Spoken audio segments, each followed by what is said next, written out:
Last one for today, and it's an idea, a concept. Creating transparency and how we can do it through the language of metrics. And we're going to go over a few cases of this. And the first case occurs in my own personal life. Solar panels.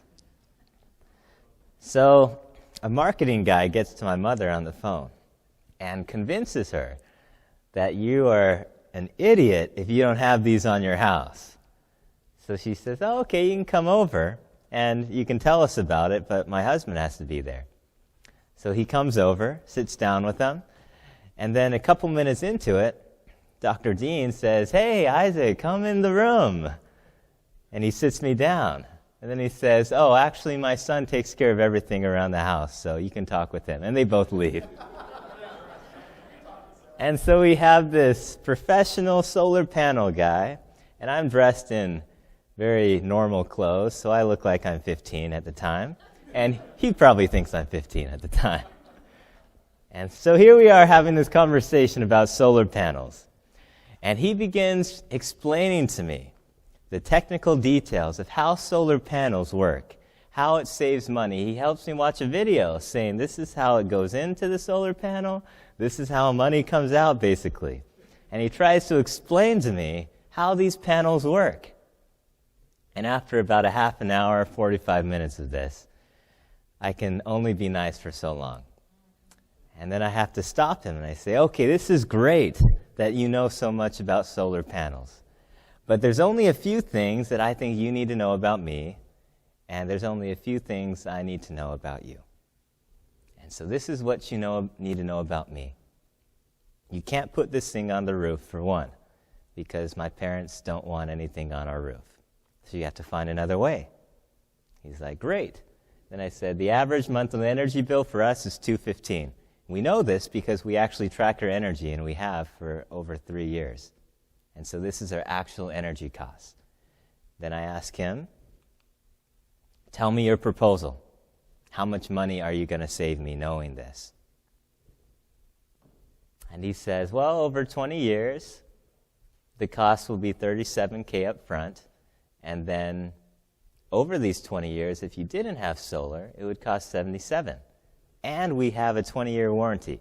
Now, this took about another 15 minutes to get out of him because he tried to explain to me how the government will pay for some of it and then how we can file for this and that. And I just told him, just tell me the bottom line because I don't know all these things that are behind the scenes that you'll do. Just tell me the bottom line. I don't need to know your details of what you do on your end. And this was his deal. So I said, okay, looked at this deal, and I had a couple questions now. I analyzed his proposal, and I thought to myself, it doesn't look right. So the first thing I looked at, just on timesing our energy costs, our average, by the 20 years, I said, it's not going to cost $40,000 extra, it'll only cost $15,000. I'm like, what's the difference here? And he's like, oh, we accounted for inflation. I said, for the past 3 years, we haven't changed. How much are you inflating this thing? So, okay, that doesn't matter. So if things stay the same, it'll be $15,000. If they change like you say, which projections you can't tell me are accurate or not because you don't have any past performance on them, but a data analyst ensures that they're right, he said, it could be up to 40. Then I said, just based on what people have told me, your expectation is this replaces 100% of my energy. I've never seen this to be true of anyone I've talked to. So immediately a red flag pops up. I could be wrong, but a red flag is popping up. Then I say, 20-year warranty. How long has your company been in business? 3 years. That's not a good sign. Then the biggest question of them all. I said, really, in the end, the thing I need to know is I need to know references of people that have used this system that can show me actual savings that you're saying. And he says, oh, no one's ever asked me that question before. And he still thinks I'm 15. So we're sitting having this conversation. And I said, well, your business has only been around for 3 years, he's telling me. So like, I don't have those metrics. And I said, but you said you're a solar expert. You've been in the business 20 years. It doesn't have to be with this company. Find me anyone They don't even have to be your client. Anyone that is a solar customer that has these results, that have a home like mine in Arizona, and that has actually saved this much money, or close to it, 5 years, 10 years, something. And I said, once you show me that, we can get back together and we can go over if we want to do the cost or not that you propose. He didn't get back to me. But I realized something through this encounter. I realized that he could be telling me the truth. It could actually save that much money. But I found out that I don't know that, and more importantly, he doesn't know that. Metrics make things simple. When you make someone simplify something, even if you're a non-expert, it can be very clear what is right and what is wrong. And if you're a client and you ever have to make a decision on if something is right or wrong, it's best not to do it sometimes.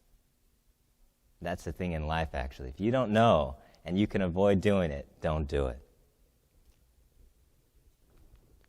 The language of metrics is the language of experts.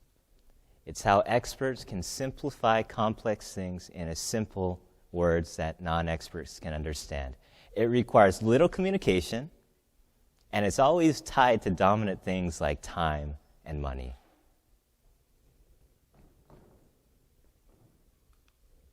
Because when it's complex, you'll begin to see these things.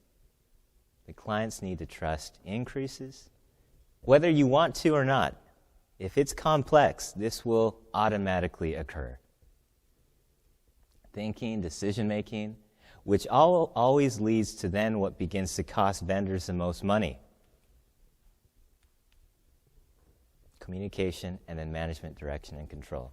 You will not stop a client from doing these things if there's a complex environment, because a client will not be able to help themselves, and you wouldn't either if you don't know what's going on.